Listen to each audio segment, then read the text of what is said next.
Great. So welcome everyone. Thank you for all of you that have connected for the live session today. It's a very special one, and of course for all of you watching the recording of the session too.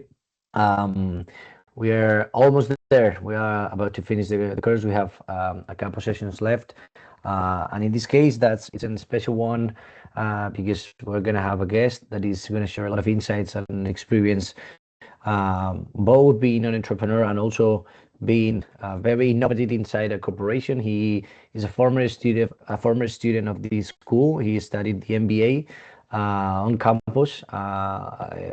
He was graduated in 2015, if I'm not wrong. So it's been a while, but after leaving the school, he worked for NBA for 7 years. Um, with a very interesting role, but probably today he's going to be able to share what he was doing there. And now, it's 2.5 years, if I'm not wrong, he decided to quit NBA. Maybe it sounds crazy for some of you, quitting something like working for the NBA, but he decided to create his own business, Group One.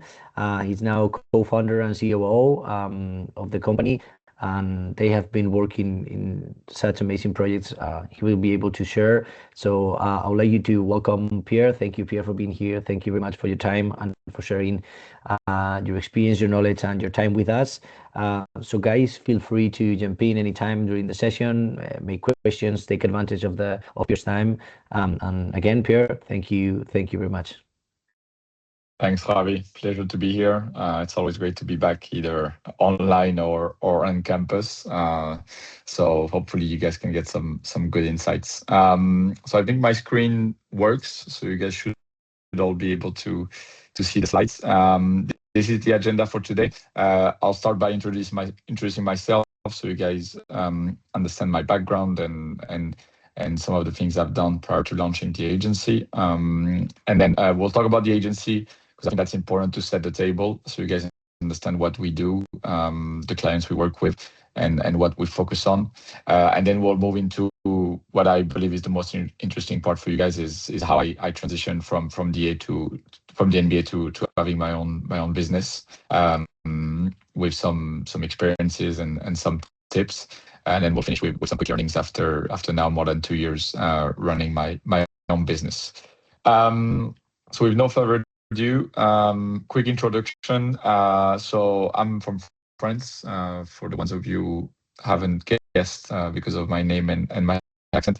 But I grew up in a small town in the center of France, called Moulins. My uncle was a professional basketball player, and then he's now a professional basketball coach in France, in the first and in the second division.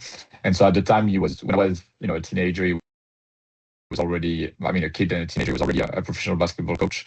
So I grew up around the basketball courts, following him and his team at practice, at games.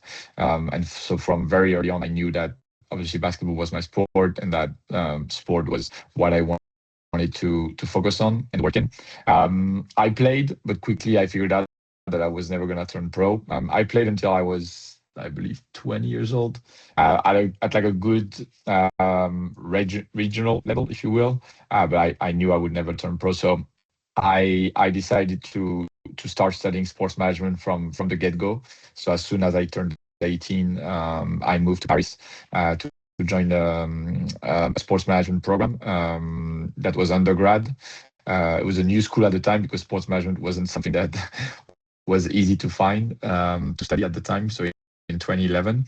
And so I spent 3 years in Paris, 2 years at that school, which is called still Sports Management School, and then the last year at Dauphine, because I wanted a bachelor degree more broad, first on business administration with a diploma that was recognized worldwide, because I wanted to make a move to the States after. So I spent 3 years in Paris. I think the particularity of those 3 years in Paris, and what's interesting, and it's something that I always recommend to everyone, is that I did not spend 1 year only studying. So for those 3 years in Paris, I was also working at the same time. I was working for the basketball team in Paris. At the time, it was called Paris Levallois. Then it became Metropolitans 92, which is where Victor Wembanyama played his last year before going to the NBA. Now you have Paris basketball, but that didn't exist at the time. So I interned at the team at first, then they hired me part-time, then full-time, because I couldn't give them like all the hours a normal employee would be able to give them, because obviously I was studying. But I gained professional experience from very early on working for the team. At first in the sponsorship department, and then I moved to with the first team as team manager, so organizing all the logistics for the players, anything off court, travel, apartments, cars, paperwork for their families, anything the guys needed off court. I was the main person. So I think looking back, there was a key moment, because I was studying a bachelor degree, but I was also gaining work experience, networking, learning how to behave in a professional sports environment. So those were great years, working for first division team in France. Then I decided to leave, although I could have stayed with the team. But I decided to leave because I always wanted to go to the US. Typical French kid who likes basketball, always wanted to go to the US, get closer to the NBA. So I moved to San Francisco for a year. That was a program to basically help me prep for a master's degree in the US. So I spent a year, improving my English, and then getting ready to apply to different programs. I ended up being admitted in three different ones. I was focusing on programs that had obviously sports management specialty, but also a great basketball team that I could intern with in the US. So my top three were Baylor, VCU, and Wichita State. I was admitted in all three. But then during that year in San Francisco, different things happened. And the main thing was I couldn't afford paying for the master's. It was just too expensive. I couldn't find a way to pay for it. And then second thing that happened is I met a girl in San Francisco, and she happened to be Spanish. So a combination of those two things made me look at Europe and the different programs I could study here to keep going with sports management. And I found Real Madrid Graduate School, which to me looked the better option by far. So I joined the sports management program in 2015. And while I was studying the MBA, I also interned at a club in the VIP department, like a VIP seats department. And then during that year, again, that's a story I tell a lot, because that's something I keep recommending to everyone, is I didn't really sit tight. I'm the type of person who can't really sit tight and just do the same thing every day. So I was applying to pretty much any job offers I was seeing online, anything really. I remember at the time being excited about an offer that came from Fuenlabrada, the basketball team. They are in second division. At the time, they were in the ACB, but I was like, to me, it sounded like a great opportunity. And one of the opportunities I also applied for was a junior role, an entry role at the NBA. To help with everything related to admin and events. I think it was a 6 month contract to start with. And so I applied in March while I was studying the MBA and while I was interning at Real Madrid. And true story, I got a call from a UK number the morning of our graduation at Bernabeu. And it was a UK number from the HR department at the NBA, because their main office for Europe is in London. And that's when the interview process started. During the whole month of July, I went for different interviews, and finally I got a job and started with them in August 2016. Once I was in, I basically climbed the ladder. I started with a 6 month contract that got extended to another 6 months, then 12 months, and then eventually made it full time. Started helping with very basic tasks to help the head of the office, who is now the CEO of EuroLeague. Small detail, but Chus Bueno is the person who hired me, is now the CEO of EuroLeague. So small world. And so I was helping him with pretty much anything at the beginning. And then quickly I supported more and more events. And then quickly there was a need for someone to look after players when they were coming to Europe on promotional tours with the NBA and the sponsors. There were many players coming through because at the time BBVA, the Spanish bank, was the global bank of the NBA. So they had a lot of events and a lot of players coming from Spain. So they gave me, a player to look after. The first one was CJ McCollum during my first year at the league, and they said, "Hey, you have to spend 5 days with CJ. Make sure he follows his schedule and manage him on the ground." And so that went well. And quickly, my role turned into something much more focused on players, former players. That department is called player marketing at the NBA. So basically, I was the person that everyone was going to at the league to access current and former players for Europe and Middle East. So whenever we needed them for interviews, for events, anything related to the NBA in Europe and Middle East, I was the person for players and former players. And then I also took under my arm another team, and that team was called that department or team was called influencer marketing. It's still called influencer marketing. So I had player marketing on one side and influencer marketing on the other. Same thing. Influencers didn't really exist when I joined the NBA in 2016. So quickly, we identified a need of having a strategy and a budget to work with relevant profiles in Europe and Middle East to help grow the league. I was a person for that with a team of two at the end, and some freelancers and agencies depending on the country. So we worked with some of the biggest footballers and actors and singers you can think of, but also with very small content creators and influencers that helped us convert and sell NBA products. So great run. And like Travis was saying, it was quite difficult to leave the NBA. But as I was evolving, I was basically seeing that I had created this insane network of high profile personalities that I could leverage. And it felt like staying at the NBA was obviously, a good option because it's a great company to work for. And, I was climbing the ladder slowly and I was giving more and more responsibility. But at the same time, it felt like building my own business was the clear next move to leverage my network and what I had learned during those years. It didn't happen from one day to another. We'll go into the process in a few minutes and how we made the move. But my co-founder and I, Sergio, we launched Group One in February 2024. And I'm going to tell you guys in a second what we do as an agency. So hopefully that wasn't too long of an introduction. Quick water break. So now to help give you some context, I'm going to explain a bit more what we do as an agency. So the agency is called Group One. We've identified pretty quickly when we decided to launch our own business. So when we're thinking, what is it we can do? Because a lot of sports is out there. But the questions and the requests we were getting a lot from our US counterparts, players, agents, they were asking like, do you know agencies or do you know people in France or in Spain or in Germany or in the Middle East that can help us expand into those new markets? We're in the US, our IP is in the US, our resources are in the US, but we know that we can sell and that we can monetize our image or our assets in new markets.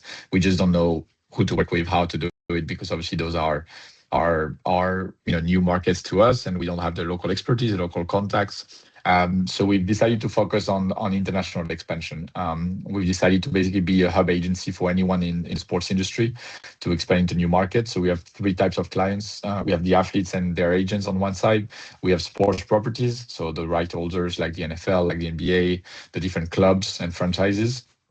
And then we have the brands who sponsor different events or different rights holders or brands that book talent for their events, B2B, B2C, anything related to sports really.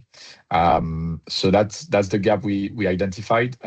We launched our main office from Madrid. Obviously, we were both based. So when I joined the NBA, I didn't tell you guys, but I was based in Madrid. Then they moved me to London in 2018, and I was in London from 2018 to 2024, I think, or 2023.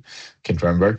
And then I moved back to Spain with the idea, obviously, of already launching my own agency. But at that point, at the NBA, I could pretty much and it's not really well said, but I could pretty much do whatever I wanted. So I told them I want to go back to Spain, keep the same role. They said okay, and then 6 months later is when we resigned to launch our own business.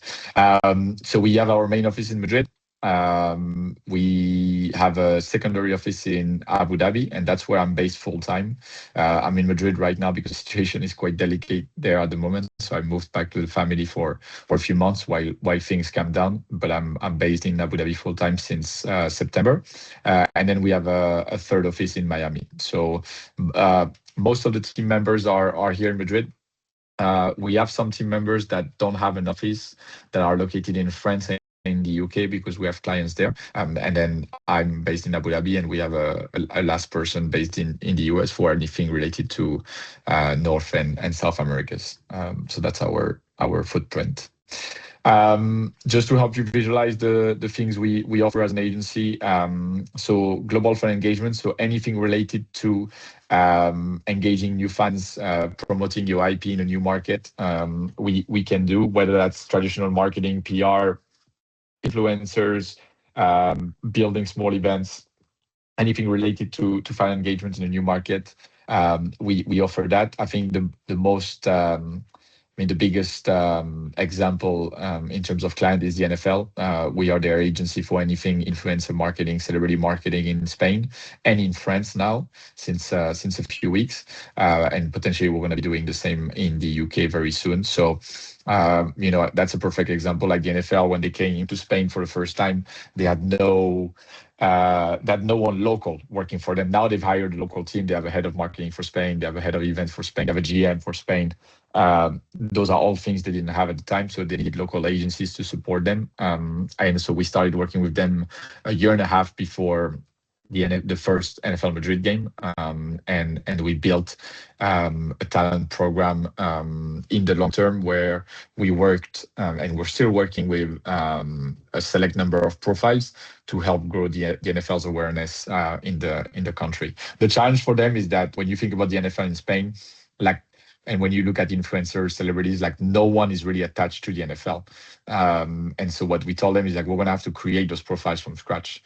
So that's why we took a small group of content creators and basically gave them experiences that basically would change their content output. So took them to Super Bowl, took them to Miami, obviously gave them premium access during NFL Madrid week. So we made a plan so that year round, you would see NFL content on their channels. And so slowly those profiles would become more and more associated with the NFL. And then we would bring more and more profiles into the program. But that's probably the best example of what we can do in terms of global fan engagement. Then we have a very strong talent vertical. So the differentiator here is that we don't represent talent. We're not agents, and we don't want to be agents, because what we want to do is stay independent and go out to the market to find the best possible talent for our clients, who mainly are rights holders and brands.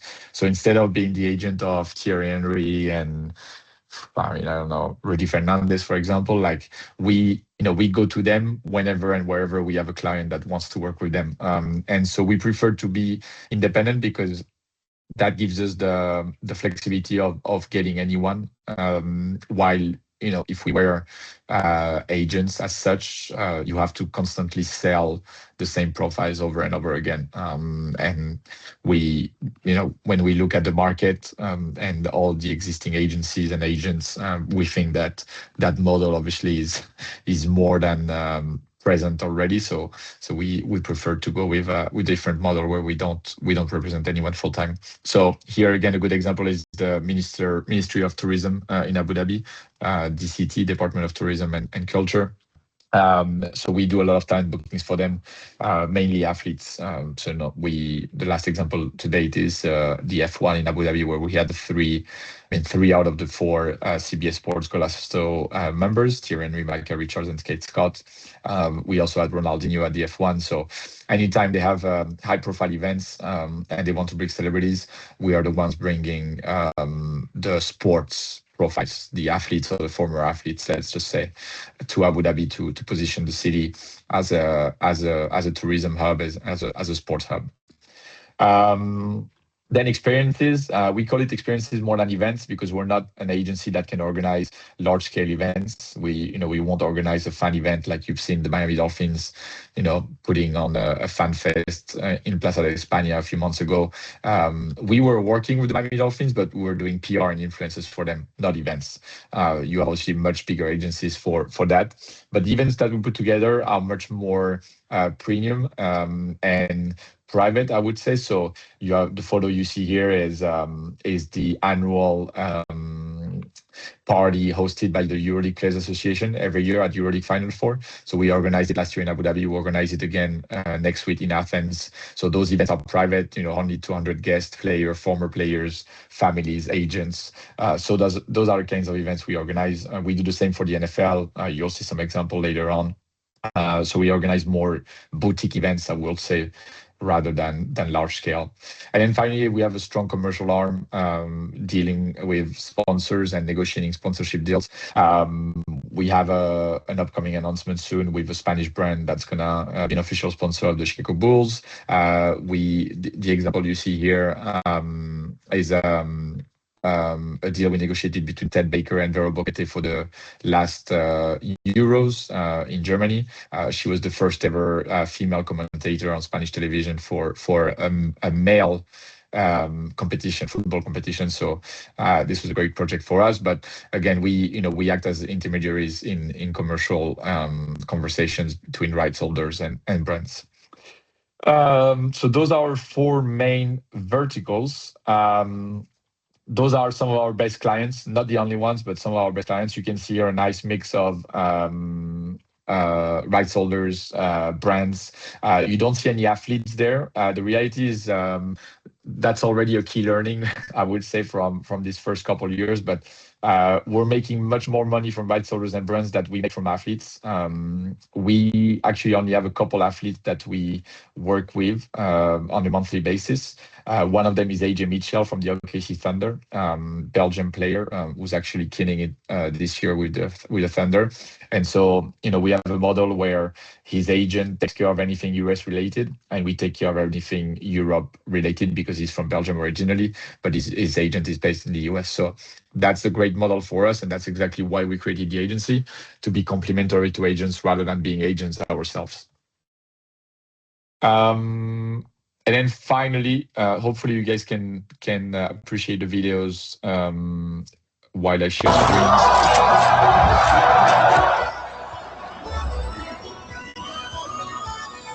Let's engage in some basketball.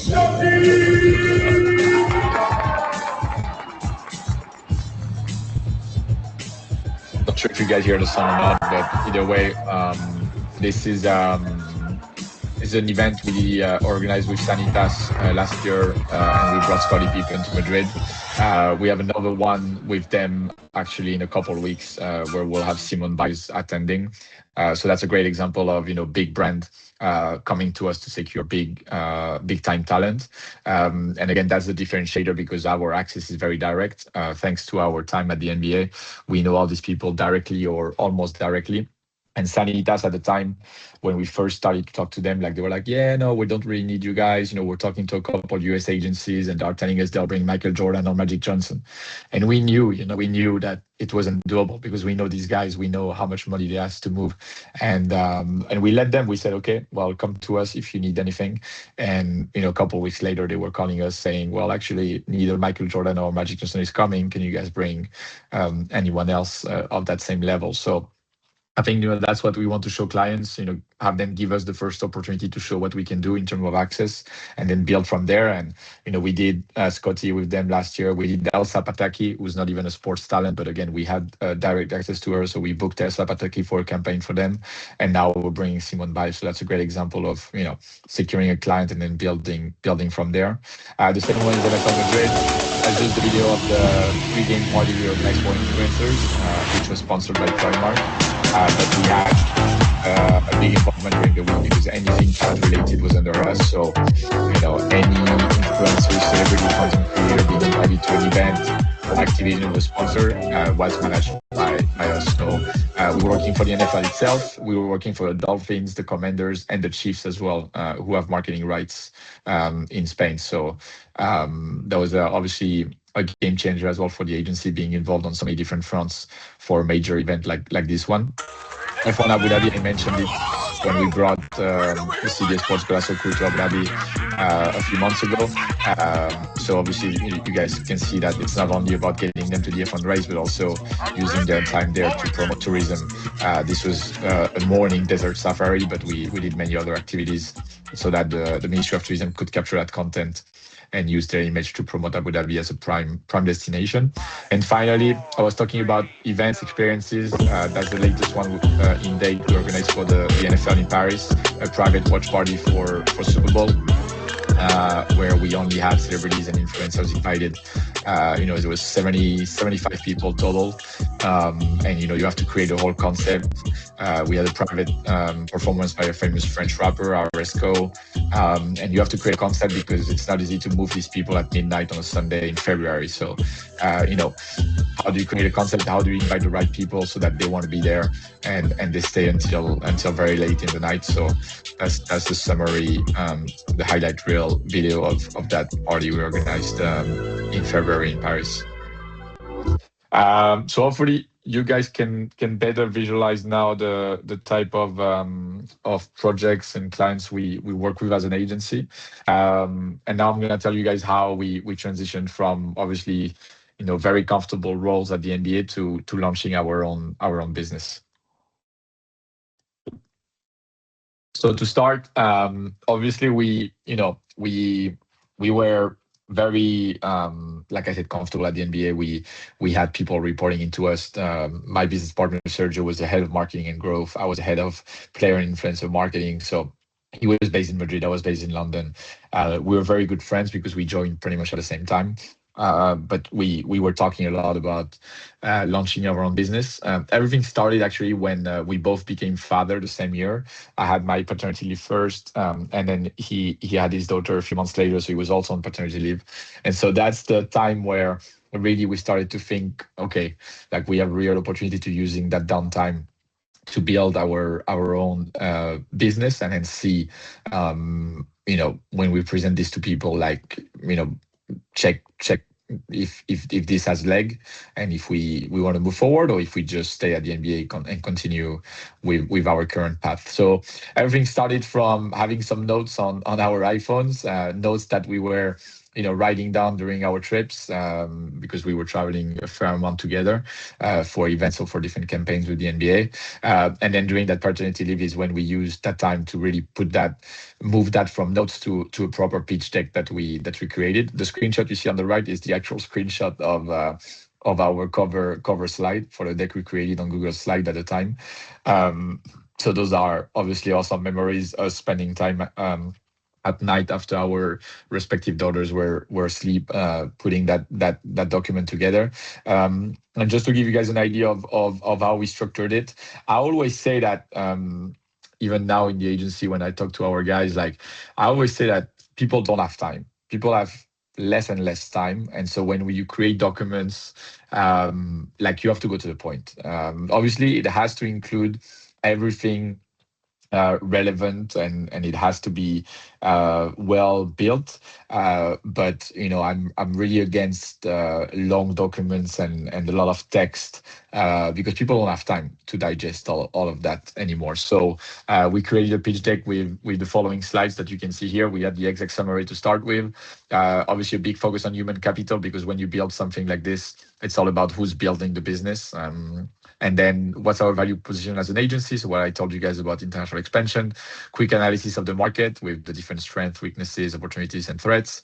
Equity structure. I'll talk about our funding in a second, but how we envisioned the equity being split in the company with us and with our investors. A business plan. The business plan was outlined for 5 years. We had a summary of that business plan on the slide, and then a detailed Excel that we could pull up if anyone wanted to see it. And then the exit plan, very important when you have investors, show them that obviously there is a plan for them to make their money back, 5 years, 10 years, whatever the timeline is. And then it was all about finding the right partners. We had very comfortable roles with very good salaries at the NBA. We had families we needed to provide for, so we couldn't just leave and go on an adventure. So we knew from the start that we needed investors, but we wanted to find the right ones. So when we looked at options, you can go to a bank, you can obviously try your chance with crowdfunding, venture capital, business angels. We looked at all options, but really the only one that made sense to us because of who we were and the type of business we were trying to build. We wanted athlete investors. We wanted athlete investors for two reasons. The main one was obviously the cash that they could immediately inject in the company, and the second one is the credibility and the promotion they could give us from the get-go. Obviously, when this whole started and this whole process happened while we were still at the NBA, going on with our everyday job and life. So we couldn't just go out to the market and scream on every roof that we were looking for athlete investors. We had to be careful. So we only had six conversations with six different athletes, three NBA players, three European footballers, people that we knew very well, people that we had great relationships with, and people that we thought would appreciate being part of something like this. And after the six conversations that we had, we ended up with four investors. So this was a whole process because when we started having those conversations, it was just before the summer of 2024. No, 2023 started, I believe. Yeah, summer 2023. We started having those conversations like in June, I believe. And we ended up with the last investor confirmed in November 2023. So you can see that it took a few months. Obviously, we wanted every conversation we had, we wanted it to be in the right setting, so meeting them in person in almost every case. So us traveling to them or them being in the same place at the same time. So we would organize those meetings. So we took the time to socialize this idea with the people we wanted as business partners, and we ended up with those four athletes. So you can see Thibaut Courtois and Marco Asensio on the football side, soccer side, and then Larry Nance Jr. and Joe Harris on the NBA side. So obviously very happy with how it worked out, because those are not only great investors, but they are great people. And that's I think it's almost more important than the cash they bring in, because for us to make such a big move, if you make such a big move with big investment from venture capital or one of those big investment firm, that puts immediate pressure on you and on what you need to deliver. And I think for us working with Thibaut, Marco, Joe, and Larry, like it changed the game, because it gave us the time to build what we wanted to build at the pace we wanted. And we know at some point venture capital is going to have to be part of the conversation if we want to really take this to the next level. But at least we have those first few years with a small investment group, with guys that, athletes are great because, like I said, they give us the credibility, they give us a great network that we can tap into as well. But they're also great because realistically, they don't expect immediate return, and they are not very demanding in terms of what they want to see on the financial side. We give them a monthly update via email on what's going on and the main business updates. We give them a quarterly unaudited report with our numbers, and then we give them an annual audited report as well. So they have all the things that they would have in any other investment. But what we see when we talk to them, and we organize 4 more meetings with them every 6 months to take them through those updates and have back and forth with them, what we see is that they are not very demanding. They're very happy to see that the business is doing well, but they are not the typical guys who would ask for their exit or their return immediately. So if we had to do it again, I think we would do it the exact same way. I know overall, when we talk about athlete investors, like, they are not very easy to get to if you're not in that environment already, if you don't know them from before. But those are definitely, I think, profiles that invest more and more in business, whether that's in tech, in health, in sports. Athletes are each time more savvy when it comes to investments, and for us it was the perfect time to have those four guys part of the project. Then I would say the next big thing, once we had the investors, I would say it wasn't one thing after the other. I think as soon as we saw that we had one or two investors, I think after the first or the second investor locked in, we started having those legal conversations because we knew that this was going to move ahead.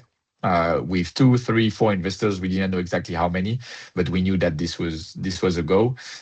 So we started exploring different lawyers and tax advisors that we could work with. Very important, because I think without that, you're basically bound to fail. I think, and I'm not very good in everything related to legal or numbers overall. That's why you need the right people around you. So we found we had two different I would say firms that we worked with at the beginning in Spain. We had a legal firm that helped us really lock in and go through the investment round. So all the term sheets and contracts with investors and how that all worked out. And then we had our tax advisors who we still work with for the actual build of the company and how we would set it up. So you guys can see a very simple graphic on the right side of how we're set up, and that's how most companies are set up. So we have the main company, Group One Sports Agency SL. That's our agency. But then under that agency, we have two SLU individual companies, so one for me and one for Sergio, and then we come as physical persons, if you will. So that's how most companies are built up. Now our setup is a bit more complicated than this, because what you don't see here, but something that happened a few months ago, is that we opened our Abu Dhabi entity. So there are some projects that we run from our UAE office, meaning that now under Group One Sports Agency SL, you also have another parent company in a different country. So obviously, again, in this case, you need a different tax advisor in the UAE, different lawyers. You need all these people to work together. So those are all normal things as the business grow, but things that are key, I would say, for any business, any entrepreneurship projects. A couple of things that you wouldn't think of in the first place, but obviously those things have a cost attached to it, and sometimes a significant one. And in most cases, you need to pay for these things even before you invoice your first client, or even before your company is created. So I would say it's key to budget properly for those fees if you want to be successful. And then obviously, as you look at the market, gather several opinions, look at different options. Obviously, it was a mix for us of people that we knew and recommendations, which is in most cases how these things happen. But I think I would recommend exploring the market properly before jumping into the first one you find on Google. And then, once we had the investment locked in, and the legal setup done, and all these things happened at the end of 2023, we knew that we had all the elements to resign from the NBA and move on to our new adventures. So it was important for us to have a clean exit, because it had been more than 7 years at the NBA. It was two people resigning at the same time in the same department, so we knew that it was going to be a tough one for the NBA to digest. So we took the time to resign at the right time, because we, especially me, I was very involved on anything related to the NBA in Paris, and we were playing a game there that January, so January 2024. So we decided to wait until after the game to resign. And immediately after the game, we told our boss, who's now the head of NBA Europe, and you must see a lot of headlines with NBA Europe and EuroLeague these days. we told him that we were leaving to go on with our new adventure, and we made sure that we gave them the time with a proper notice period. We made recommendations on who should take over with our responsibilities after we left. But in our minds, we were already gone to our new project, and that's why we found an agreement with the league that we wouldn't stay on, because by contract we should have stayed on for 3 months, but they knew that we were focused on our own project, so they only asked us to stay for 4 weeks to ensure the right transition, and then it was time to go. I would say during those 4 weeks, obviously we made sure that things were taken care of on the NBA side, but we spent most of our days getting ready to launch our own agency. We wanted to leave a buffer between the time we resigned and the launch of the agency. First, out of respect for the NBA, and second, to have enough time to get things into place to launch properly. And we'll talk about the launch in a second. But we left about 4 to 5 weeks between the moment between our last day on the NBA and the day we launched Group One at the end of February 2024. Obviously, things that you wouldn't think of, when you do these things, but like having to buy a new phone, a new computer, because I was one of these guys at the NBA who was like, I had no personal life at all. So I had no personal phone, no personal computer.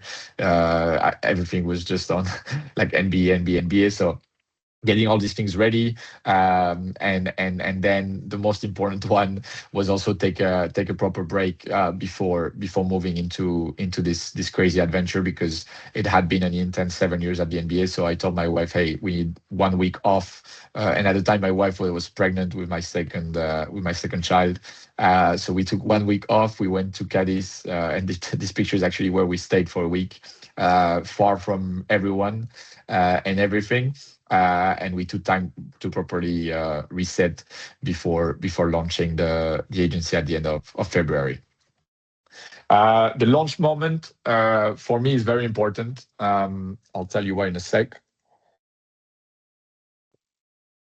Launch moment, we knew that it was going to be very important, because especially when leaving the NBA, people are like, but like, what the fuck are these guys doing? Like why are they leaving the NBA?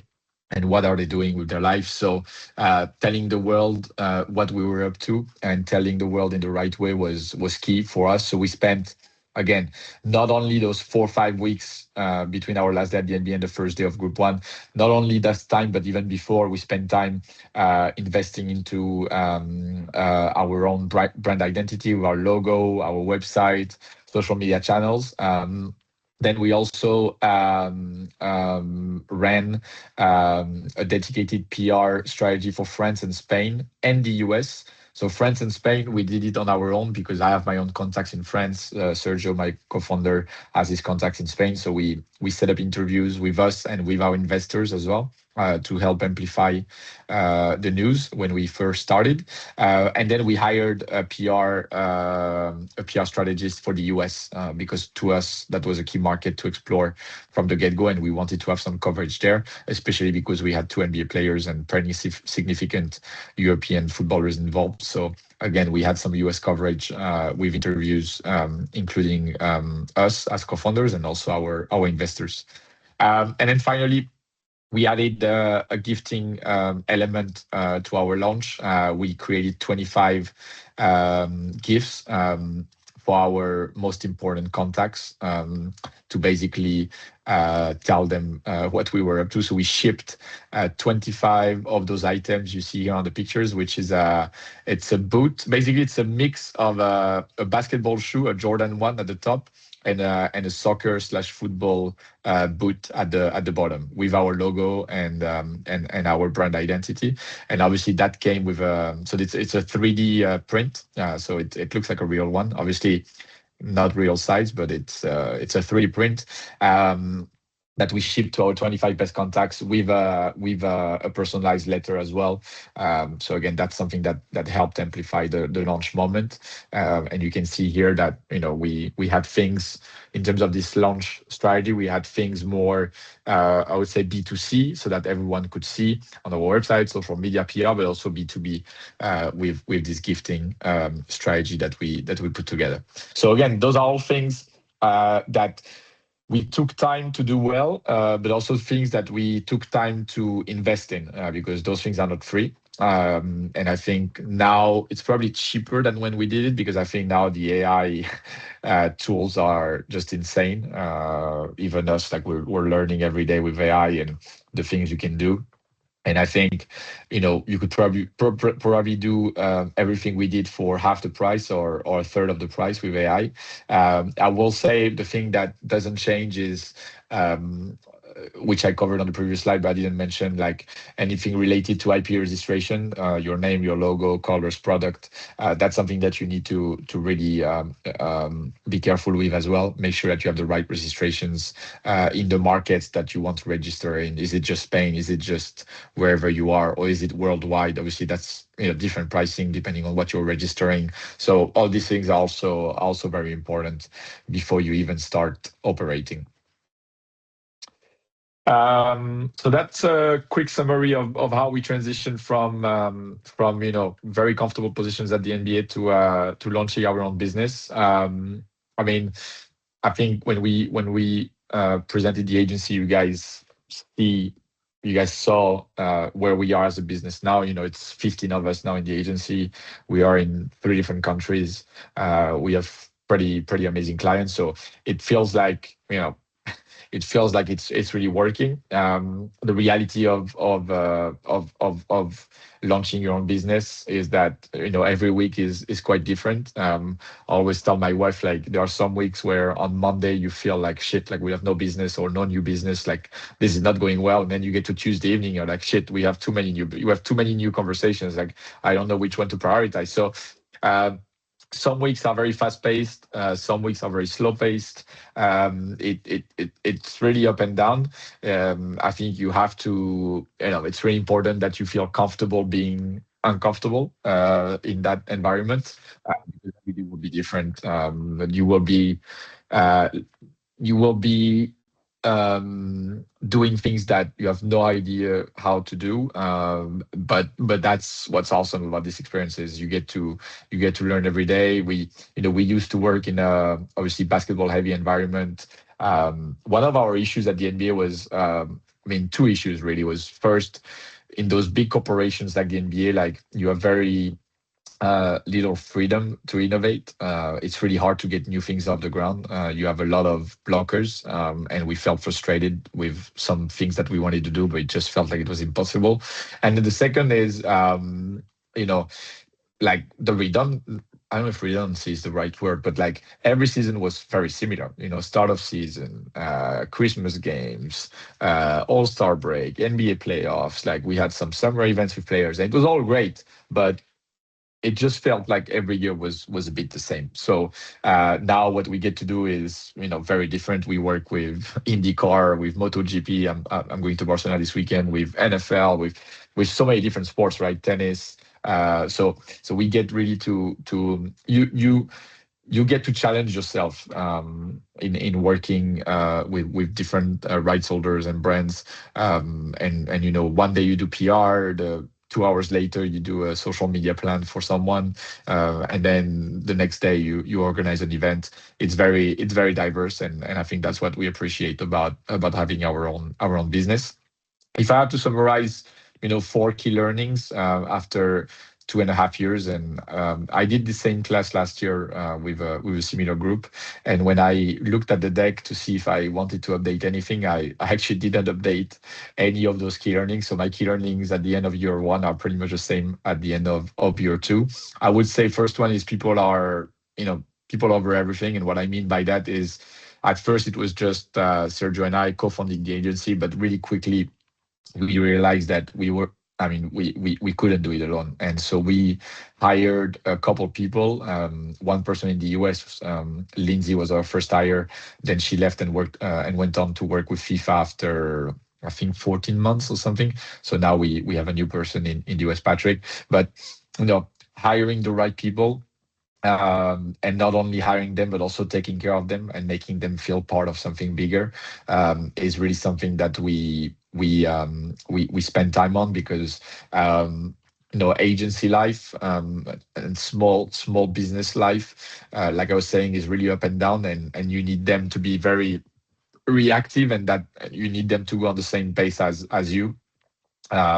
So everyone has to be very involved and very on top of everything. So any business, I think, it's really difficult to do it all on your own. So prioritize working with people and working with the right people and taking care of those people.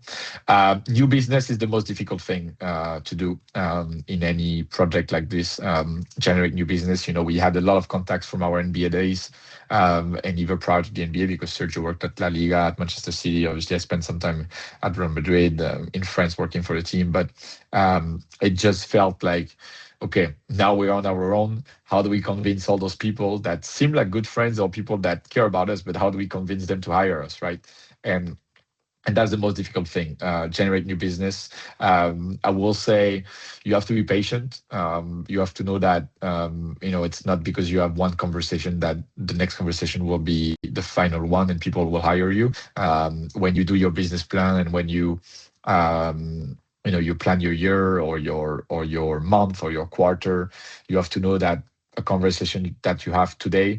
And a good example is Free Now, the taxi company. So Free Now, they've been acquired by Lyft a few months ago. Free Now, I started talking to them like pretty much the first week we launched the agency. And I was talking to the CMO, she's French. And, we have a good relationship, and we're talking ideas. We sent them, many proposals, and it felt like, fuck, like it's been 2 years since we're talking to them, and we're never going to work with them. And suddenly this year, now we're in May, and we're working on 3 different projects with them. And we're going to be activating with them next week in Athens as well. So, sometimes it takes as long as 2 years to convert a prospect into a client. And you have to be very patient, and you have to build a business that is sustainable enough that you can take the time to have those conversations and convert them into clients. Related to what I just said, but important as well, manage cash flow. Yes, we had investment, but there were some moments where we were stretched in terms of cash flow. We don't have that issue anymore because we've learned. But agency life, you have to advance on a lot of expenses. So sometimes we sell a project to client X, and we have to deliver everything before we can invoice them. Or sometimes we invoice only 25% or 50%, and we invoice the rest at the end of the project, meaning all this cash you've paid for, because you have to pay for influencers or pay for a venue you are renting for an event or whatever it is. But all these things you have to pay for in advance. And then sometimes it's not. And when the bigger the client, the worse it is in terms of payments, because sometimes you work with the NFL or with those big boys and you don't get paid until 90 days. So, you have to take those things into consideration when managing your cash flow, because you can get to a point where you're very stretched, and you don't want that really. That puts everything into jeopardy. So it's a thing again that we didn't really think of at the beginning, especially when you start having to pay for salaries, for an office. You have recurring costs. The recurring cost is fine as long as it's budgeted in the right way. The thing that really puts you under pressure are those expenses that you need to advance, that you need to pay in advance before you can invoice your clients. And then the final one is dream big. Nothing is too crazy. And that's the best part about having your own business. You can try pretty much anything. There is no right or wrong really, as long as you stay professional. That's we're very depending with our staff in terms of the level of execution, the attention to detail.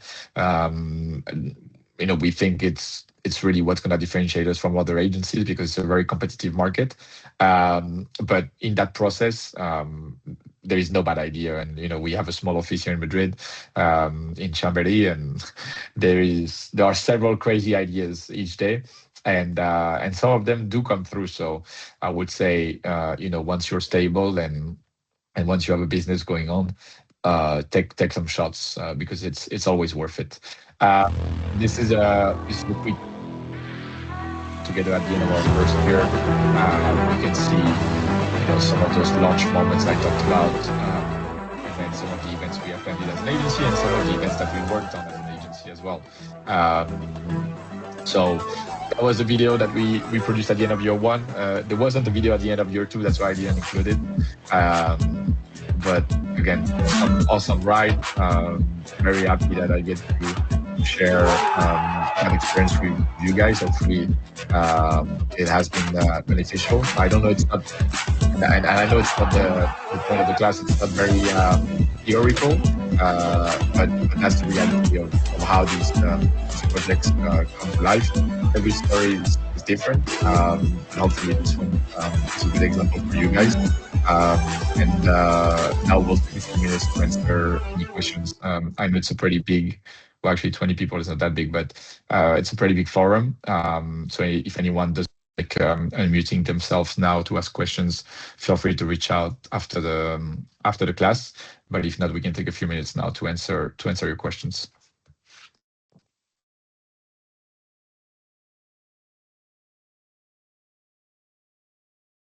Yep, go ahead, Brian. Yes, first of all, sir, thank you so much for being in our class today. It's just a very inspirational story. We really like hearing these things. Quick question with regards to your investors. It's very interesting what you said about athletes and how they were pretty patient overall and did not require immediate returns. Do you think this was more so because they were focused on other things, for example, their career or other ventures? Or do you think it's more based on them having a lot of resources already, so they're not too worried about their investments or both?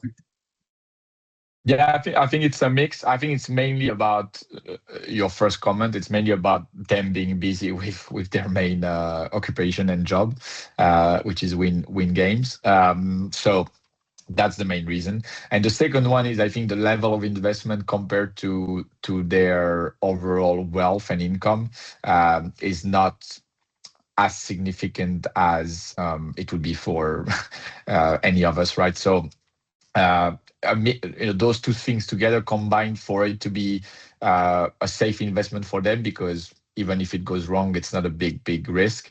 And we were very transparent from the start with them, showing them our business plan, saying, listen, it's not a business where you guys are going to make crazy dividends every year, but it's a business where as we grow, we have a clear exit strategy, and that's when you make your money back. So they know that it's a multi-year strategy and not something where, like when you invest in tech or when you invest in any other company really where you can expect those numbers to be much bigger.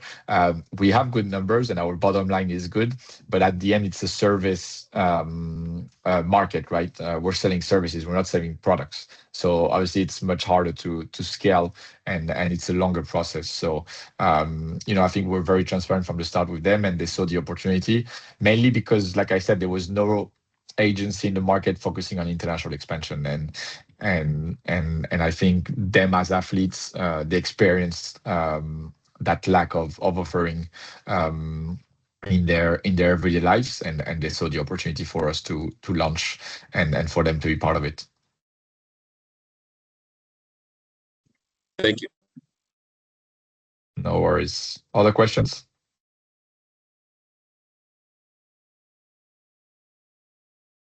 Hello. Yes. Yeah, Mark. How are you doing? Good. It's been a while. Well done. I'm delighted to see somebody doing so well from the class. Thank you. Glad to see you. Amazing journey. Tell me this, when you started the company, when you budgeted initially, without going into too many numbers, what sort of percentage did the legal fees and the IP registration take up of the overall budget? Well, I'm very bad at numbers. That's a question from my business partner, but You said legal fees and what else? Like the IP registering. Yeah, legal fees, IP registration. I don't know if I can give you an exact percentage, because if not, I would probably be in the wrong. But what I remember um, at the time is that we had to pay for these things even before our investors injected the cash. So obviously that money was coming from our own pockets. And so for us at the time, I remember it being significant, right? Because you're like, okay, we're putting up those expenses without the insurance. I mean, because we had never done it before, like we weren't sure that this was gonna go through. So I remember this as a moment, like, I remember us being a bit frightened because we were again paying for, I think it was legal, all those legal fees, the IP registrations, and then anything related to brand identity as well. We had to pay the designer in advance, the fees to create the website, all these things we paid for before injecting the cash into the company. We could have done it slightly different if we had taken a longer time to launch after we resigned and after the cash came into the company. But I think the legal fees you can't run away from. You have to pay for those legal fees before your investor contracts get finalized. So sorry, Mark, I can't give you an exact percentage because I would be too scared of saying something wrong. But I remember it as something a bit frightening indeed. Yeah, I can imagine the nerve to start your own business, but to also invest. I would say investing your own money demonstrated to the other guys that you were all in. Exactly. Yeah. Like I think it's when you go to these investors or athletes or not athletes, like they have to see something that is gonna go ahead, whatever happens, right? And that's the message that we wanted to send.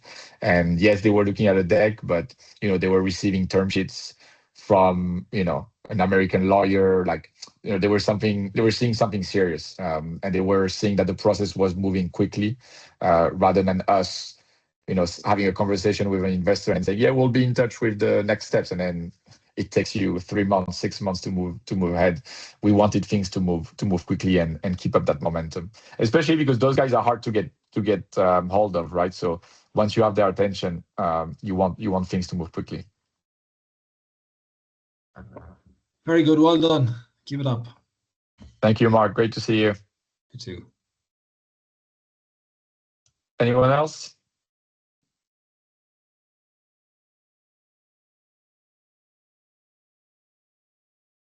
Brian again? Yes, sir. Just another question for you. So you mentioned something very interesting. Like a lot of us are pretty early in our careers. Something you mentioned is with the MBA, you're getting like 6-month contracts, and just keep getting extending, and then you climb up the ladder, and then kind of we're in a position where you could go on your own venture. A lot of us, I think, it's a bit hard, especially here in the US, like just getting stuck in these like entry level positions and having it's just like the difficulty of climbing the ladder and getting in contact with the people that are right for your business. What is like your advice to a young person kind of early in that stage where they're still trying to get into the sports industry to make the connections to eventually branch out on personal ventures? Yeah, to me, again, it's more my personal experience, but it's something that I've been able to verify, especially during those years at the NBA, and now also with the people that we hire. I think the differentiator when you listen to get to that, like to go from having nothing to having at least that entry position where you can show your skills and show your worth. That process, obviously, you have to work on interviews and how you market yourself, like all these things. It's very competitive, but let's just say once you have it, like once you're in, I think the biggest difference is whoever, like who's the guy or the lady that's gonna put his or her head down versus the person who's gonna come in with like this attitude of like, no, but I can do more, like like I'm worth better. The reality is that anyone that I've seen into those entry roles, like trying to go a bit too quick, a bit too fast, getting frustrated with very basic tasks, not taking care of those basic tasks. Like we have 2 interns who started last week, and we're giving them very, very basic things to do in this second week, like documents, like a 1-pager. And if you give them a 1-pager and it's not perfect, then how are you going to give them the next level task or thing you need, right? And what I was seeing a lot at the NBA is that people would come in with very high expectations. They would get frustrated with very basic tasks and basic things that they were asked to do, but they wouldn't even do well at these things. And so, I think it's mostly obviously skills and knowledge. You have it, you don't have it. I think in today's world, like pretty much everyone has it because we have access to pretty much all the information we need to be successful. And to me, what makes the difference is really the attitude. And it's based on who you are and education and your background and experiences. But to me, it worked for me as an individual because when I came into the NBA, I put my head down and I didn't ask anything until people asked me, and they kept asking, and I delivered. And then you come to a point where people are like, well, he's good, we can trust him. And those are very basic things. Like I'm saying, like, go buy this and send this letter or draft this email, prepare this deck. But until you pass those like first few tests, you can't expect to be asked more. And I think it's a mix of attitude, being patient, and really, and I'm being repetitive, and I'll shut up in a second, but like taking care of those small details from the first second to show what you are about, because to me that's the only way to make a difference between you and the person that's sitting next to you trying to get the same role. Because access to education and access to knowledge, we all have it these days. We all have it.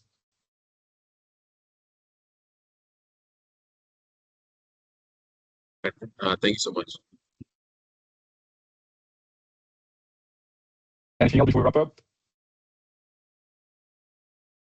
Awesome. Well, thank you, everyone. Appreciate you joining. I'm sure Javi will share the deck with all of you after the call. And for the ones of you who are watching the recording, hopefully that was helpful as well. Thanks again. Have a good rest of the day.